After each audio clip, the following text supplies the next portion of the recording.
వంత గజంబును గ్రావము పెద్ద కొండ, ఆ కొండంత గజంబును ఏనుగును, కొండంత ఏనుగును మావటివాడు.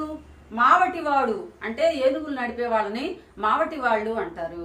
మావటివాడెక్కినట్లు, మావటివాడు ఏనుగునెక్కి నడుపుతుంటాడు, అంకుశాన్ని తీసుకొని పొడుస్తాడు. ఆ పెద్ద ఏనుగు కూడా అతను చెప్పినట్టే వింటుంది. కాబట్టి గ్రావం వంత గజంబును మావటివాడెక్కినట్లు మహిళో సుమతి.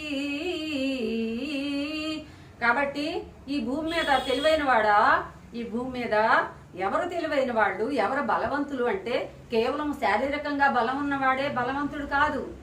ఆలోచిస్తే తెలివి బాగా ఉన్నవాడు బలహీనంగా ఉన్నప్పటికీ బలవంతుడిగా పేర్కొనబడతాడు అని సుమతి శతకంలో చక్కగా బద్దెన గారు సెలవిచ్చారండి.